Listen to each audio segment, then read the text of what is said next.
They called him the nicest man in Hollywood.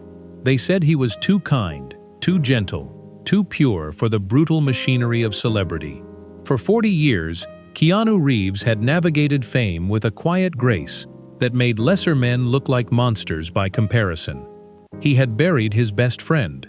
He had buried his daughter. He had buried the woman he loved. And through it all, he had remained exactly who he was: patient, kind, and present. What Joy Behar failed to understand, what she could not possibly have anticipated, was that kindness and weakness are not the same thing, not even close. What happened next on The View would become the most shared clip of the year, not because Keanu screamed, not because he stormed off, but because he sat perfectly still, looked directly into Joy Behar's eyes, and dismantled her so completely, so surgically, that she had no choice but to flee her own show. If you haven't already, hit that subscribe button right now, because this is the kind of story we cover every single week, and you do not want to miss what's coming next. The View studio felt different that Wednesday morning. There was an electricity in the air that even the production crew couldn't quite explain. Maybe it was the unusual guest booking. Keanu Reeves didn't do daytime talk shows. He didn't do press junkets. He appeared when he wanted to appear, said what he wanted to say, and disappeared back into his private life like a ghost. But here he was, settling into the guest chair across from the panel, with that serene expression that had become his trademark. "Welcome to The View, Keanu," Whoopi Goldberg announced with genuine warmth. "It's been too long since you've been here." "Thank you for having me," Keanu replied, his voice carrying that distinctive soft quality that somehow managed to fill the entire studio. "It's good to be here." The audience applauded enthusiastically. These were his people, the ones who had grown up watching Bill and Ted, who had marveled at The Matrix, who had cheered as John Wick carved his way through armies of assassins. They loved him not just for his movies, but for who he seemed to be as a person. Sarah Haynes jumped in first, with some easy questions about his upcoming projects. Keanu discussed his dark comedy with Jonah Hill, his A24 film with Ruben Östlund, and the expanding John Wick universe, talking about each project with the quiet pride of a craftsman discussing his work. "You're 61 years old, and still doing these incredible action sequences," Sarah observed. "What's your secret?" Keanu smiled. The kind of smile that made people feel instantly at ease. "Training. Lots of training. And a wonderful team of stunt coordinators and performers who make me look much better than I actually am." The humility was genuine. It was always genuine with Keanu Reeves. And that, as it turned out, would be exactly what Joy Behar would try to use against him. Joy had been unusually quiet during the opening minutes of the interview. Those who knew her recognized the signs: the slight smirk, the way she kept glancing down at her notes, the predatory stillness of someone waiting for the perfect moment to strike. "Keanu," Joy finally interjected, her voice carrying that edge regular viewers had learned to dread. "I have to ask you something that's been on my mind for a while." Keanu turned his full attention to her, his expression open and curious. "Of course. What would you like to know?" "This whole nice guy thing," Joy said, gesturing vaguely in his direction. "The stories about you giving up your seat on the subway, helping stranded motorists, giving your salary to the crew. It's all very impressive, but don't you think people are getting a little tired of the act?" The studio fell silent. Even the camera operators seemed to hold their breath. Joy Behar had just accused Keanu Reeves of being a fraud on live television. Keanu's expression didn't change. Not a flicker of anger, not a hint of defensiveness. He simply regarded Joy with those calm eyes and asked, "What act would that be?" "Oh, come on," Joy laughed, but there was no warmth in it. "Nobody is that nice all the time. Nobody gives away millions of dollars without some kind of angle. You've been in Hollywood for 40 years. You must know how the game is played." Keanu held up a gentle hand, signaling that he wanted to handle this himself. "Joy," he said softly, "I think you might be confusing kindness with performance. They're not the same thing, aren't they?" Joy pressed, leaning forward. "In Hollywood, everything is a performance. Every public appearance, every interview, every act of charity. It's all calculated to build a brand. And your brand just happens to be the nice guy. Keanu nodded slowly, as if genuinely considering her words. That's an interesting perspective. Can I ask you something? Joy seemed slightly thrown. She had expected defensiveness, maybe anger, not this quiet curiosity. Sure, go ahead. When you assume that kindness must be calculated, Keanu asked, what does that say about how you view the world? And this is the moment everything changed. Subscribe so you never miss moments like this one. We find the stories that actually matter. The question landed like a stone dropped into still water. Joy opened her mouth to respond, but Keanu continued, his voice still gentle, but now carrying a weight that hadn't been there before. I've been thinking about this a lot lately, he said. This idea that goodness must have an ulterior motive, that nobody does anything without expecting something in return. It seems like a very lonely way to move through life. I'm not lonely. I'm realistic, Joy shot back. I've been in this business long enough to know that everyone has an angle. Before we move on, subscribe. Everyone?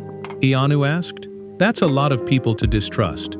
Something shifted in Keanu's demeanor then.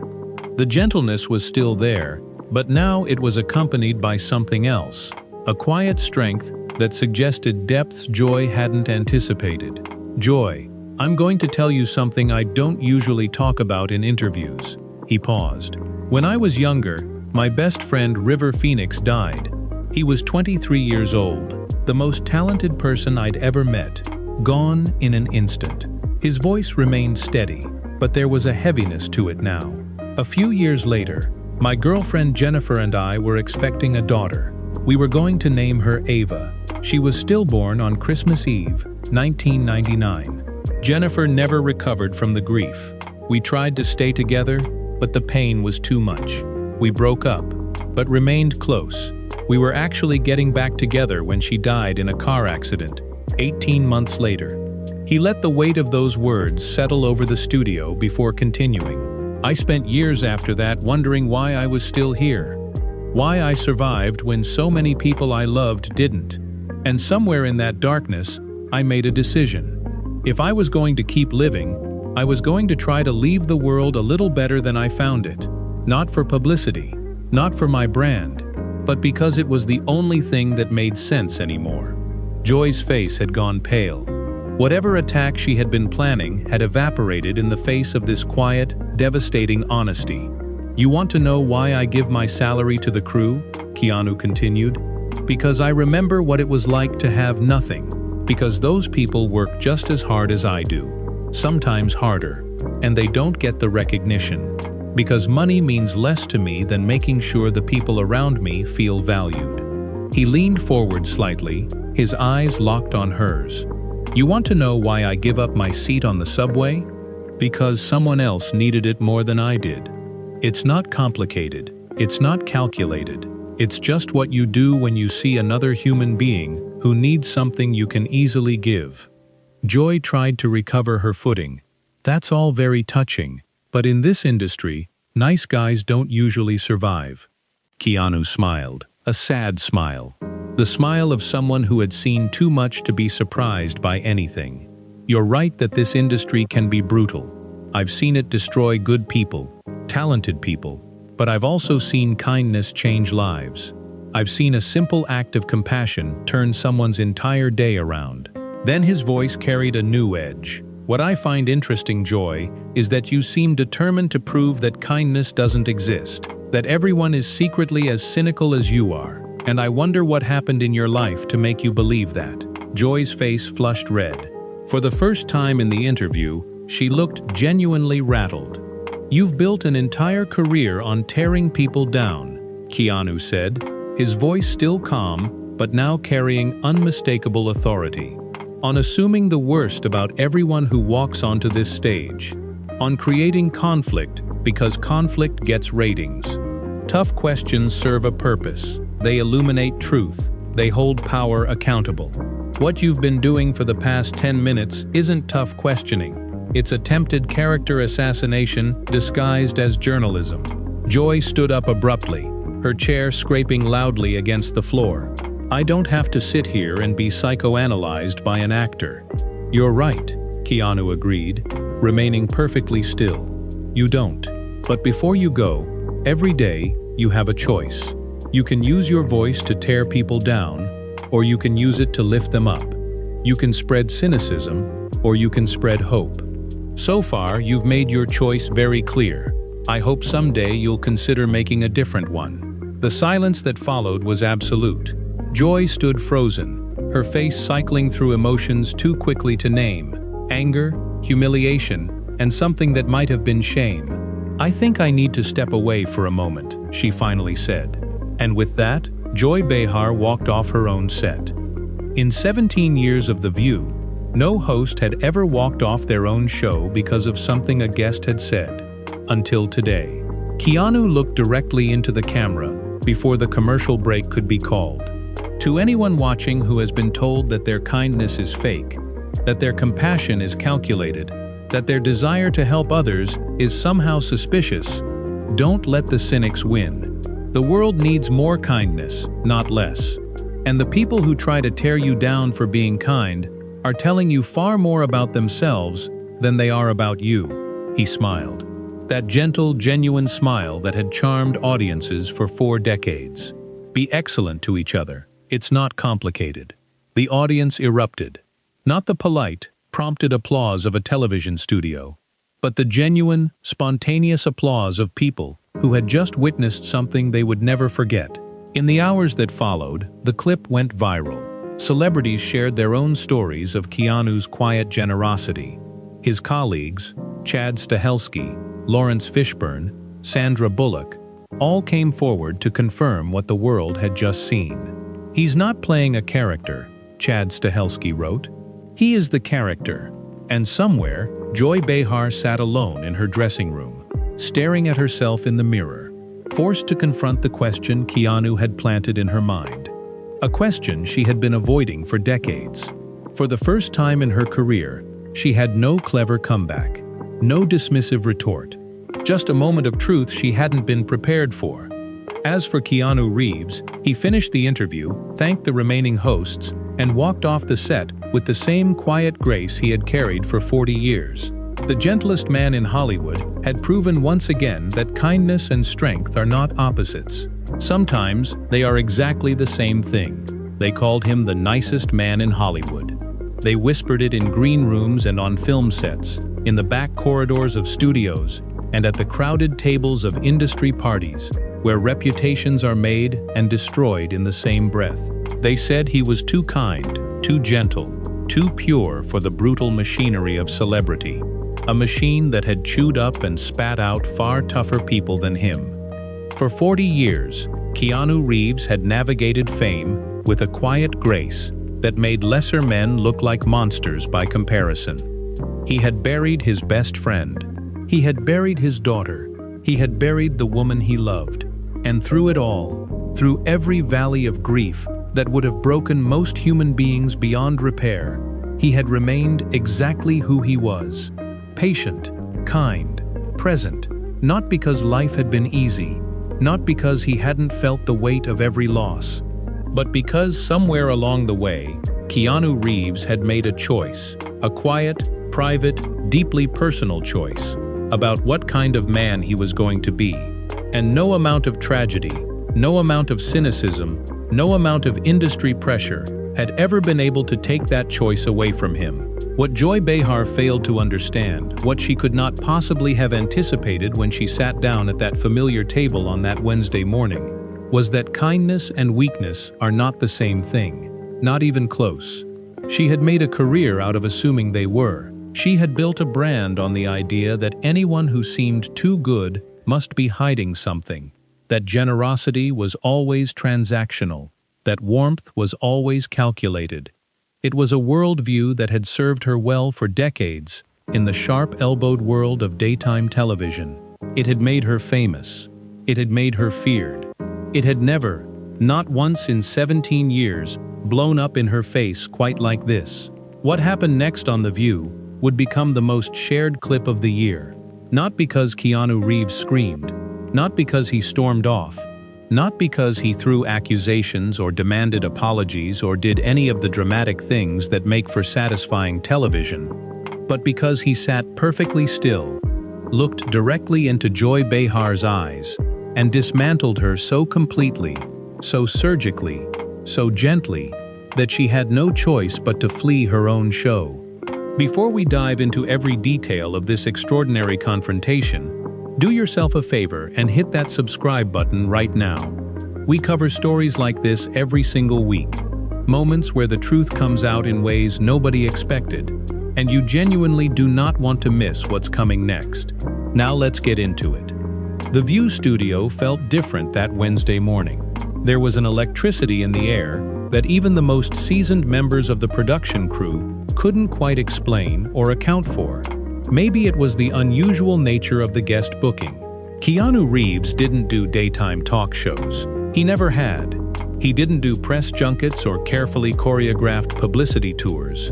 He didn't sit across from panels of hosts and perform the kind of careful, managed version of himself that most celebrities had perfected to an art form. He appeared when he wanted to appear, said what he wanted to say, and disappeared back into his famously private life like a ghost, leaving behind only the impression of someone who was exactly, completely, uncomplicatedly himself.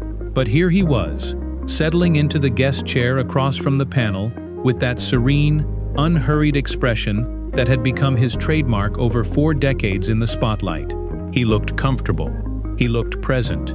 He looked, as he always did, like a man who had absolutely nothing to prove to anyone. "Welcome to The View, Keanu," Whoopi Goldberg announced with genuine warmth that cut through the studio's nervous energy. "It's been too long since you've been here."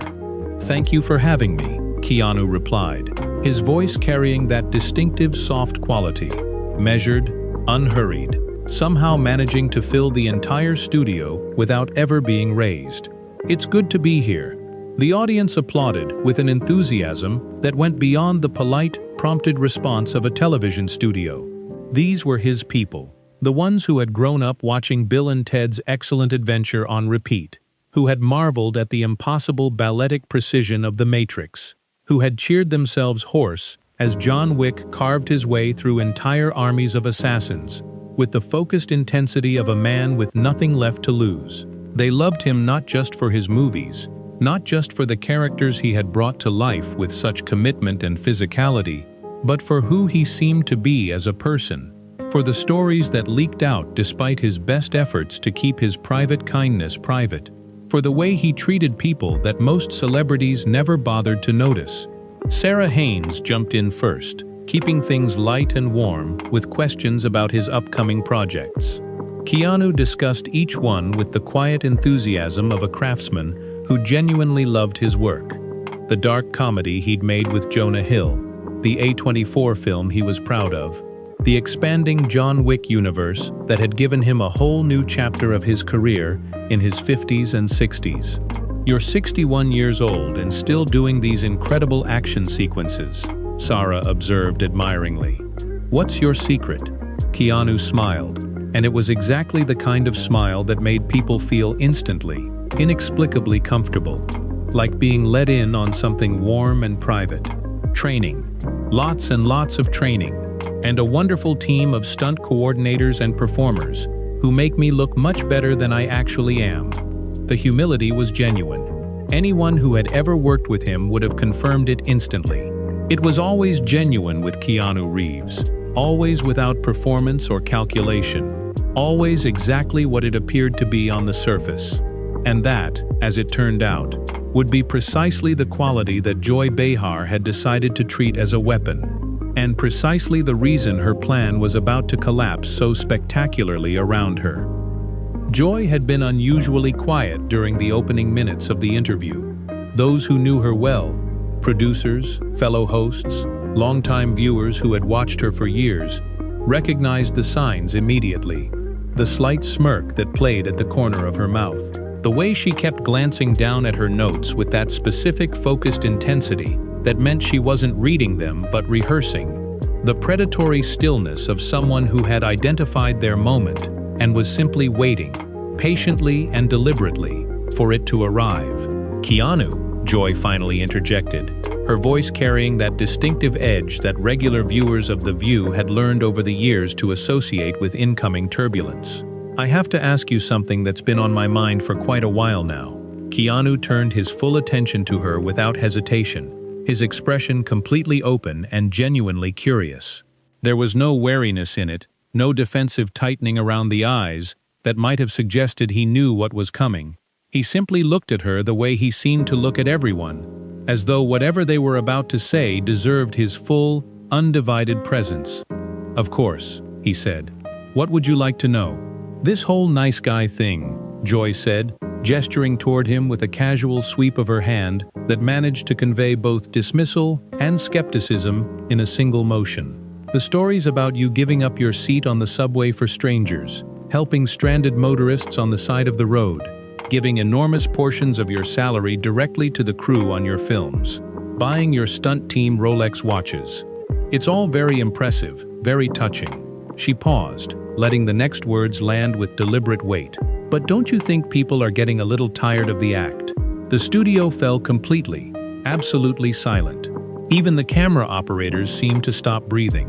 Joy Behar had just accused Keanu Reeves of being a fraud on live national television, in front of a studio audience that clearly adored him, and she had done it with the casual confidence of someone who had never once been wrong about this kind of thing before. Keanu's expression didn't change. Not a single flicker of anger crossed his face. Not a hint of defensiveness tightened his jaw or narrowed his eyes. He simply regarded Joy with those calm, steady eyes and asked, with what sounded like genuine curiosity rather than confrontation, "What act would that be?"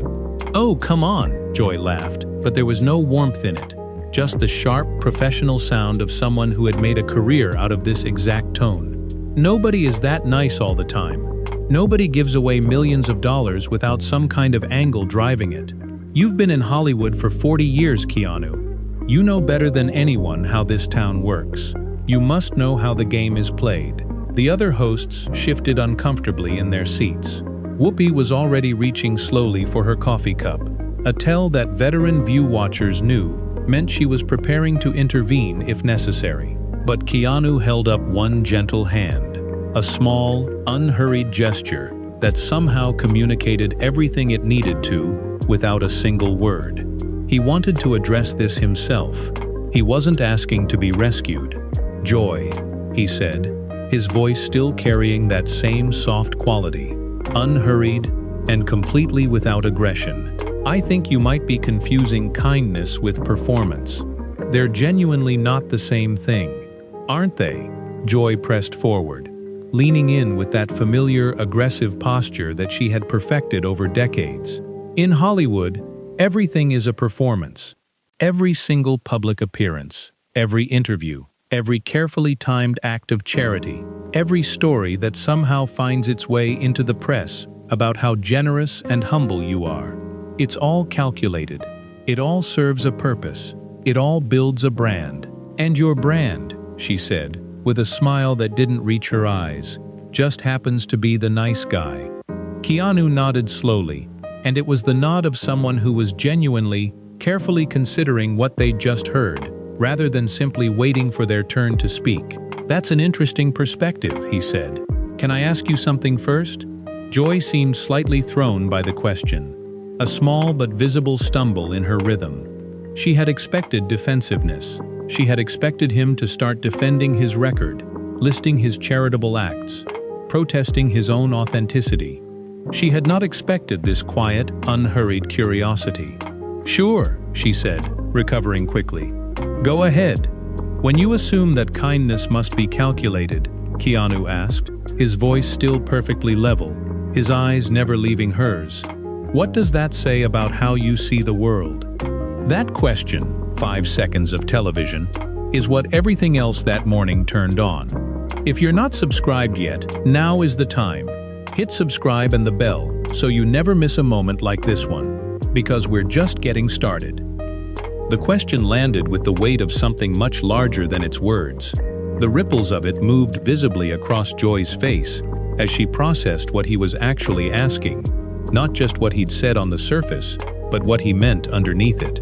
She opened her mouth, closed it, opened it again. But before she could find her footing, Keanu continued, his voice still gentle, but now carrying a quiet gravity that hadn't been present before.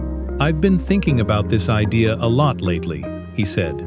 "This assumption that goodness must always have an ulterior motive hiding behind it. That nobody does anything generous or kind without expecting something in return. That anyone who seems to care must be performing caring rather than actually feeling it." He paused. "It seems like a very lonely way to move through the world." "I'm not lonely," Joy said, her voice sharpening. "I'm realistic. I've been in this business long enough to know that everyone has an angle." "Everyone?" Keanu asked, and the single word was so quiet, so genuinely curious rather than combative, that it somehow landed harder than a shout would have. That's an enormous number of people to carry that kind of weight about. Something shifted in him then, visibly, subtly, but unmistakably. The gentleness was still entirely present. It never left, but it was now accompanied by something else, something that had been quietly there all along, but was only now fully visible. A depth, a stillness. The particular quality of someone who has been through the kind of things that either destroy you or forge you into something unbreakable. "Joy," he said, "I'm going to tell you something that I don't usually discuss in interviews. Something personal." He didn't ask permission exactly. It wasn't that kind of pause. It was the pause of someone deciding, in real time, to be completely honest. Joy nodded, and for the first time in the interview, there was something uncertain in her expression. "When I was younger, my best friend River Phoenix died. He was 23 years old, the most purely talented person I had ever met in my life, and he was gone in what felt like an instant." Keanu's voice remained perfectly steady, but there was a weight to it now that you could feel in the room. Something real and heavy, and completely without performance. "A few years after that, the woman I loved and I were expecting a daughter. We had already chosen her name, Ava. She was stillborn on Christmas Eve, 1999, 8 months into the pregnancy. Jennifer never truly recovered from that grief. Neither did I, in some ways. We tried to stay together, but the pain of it was bigger than what we could hold between us. We separated, but we stayed close, closer than many people who stay together, and we were actually beginning to find our way back to each other when she was killed in a car accident, 18 months later." He let the silence sit, didn't rush to fill it, didn't soften it with anything. "I spent a long time after that," he said finally, "asking a question I couldn't answer. Why was I still here? Why had I survived when every person I loved most seemed to be taken? And somewhere in the middle of that darkness, not at the end of it, but in the middle, when it was still completely dark, I made a decision. If I was going to keep living, then I was going to try to leave the world at least a little better than I'd found it. Not for a brand, not for publicity, not for any angle, but because it was the only answer to that question that made any sense to me." Joy's face had gone completely still. Whatever ammunition she had arrived with that morning had been rendered entirely useless by the quiet precision of what she had just heard. "You want to know why I give portions of my salary to the crew?" Keanu continued, leaning forward slightly, his gaze steady and direct. "Because I remember what it felt like to have nothing. Because those people, the electricians, the grips, the camera operators, the stunt performers who put their bodies on the line every single day, they work every bit as hard as I do, often harder, and they go home without anyone knowing their name. Because making sure the people around me feel genuinely valued matters more to me than the difference in my bank account." He held Joy's gaze without blinking. "You want to know why I give up my seat on the subway? Because someone else needed it more than I did in that moment. That's the entire story. It's not complicated, it's not calculated. It's just what you do when you notice that another human being needs something that you can easily give." Joy tried to find her footing again. "That's all very moving," she said, and her voice was steadier than her expression. But surely you can see why people might remain skeptical. In this industry, the nice guys don't typically survive. You're right that this industry can be brutal, Keanu said, and his smile now was a particular kind of smile. The smile of someone who has seen enough of the worst of things to no longer be surprised by any of it. I've watched it destroy people, good people, talented, generous, beautiful people who didn't deserve what happened to them. But I've also watched a simple act of genuine kindness completely transform someone's day. I've watched crew members, years later, still remember that someone took the time to learn their name and ask about their family. I've seen what it does to a person when they realize someone actually sees them. His voice shifted slightly, still quiet, still completely controlled, but carrying something now that hadn't been there at the start of the conversation. What I find genuinely interesting, Joy, and I mean this without any hostility, is that you seem deeply invested in proving that kindness doesn't exist, that everyone is operating from the same cynicism you've built your perspective around. And I find myself wondering, sincerely, what happened to make you believe that so completely? If you like this video, then subscribe.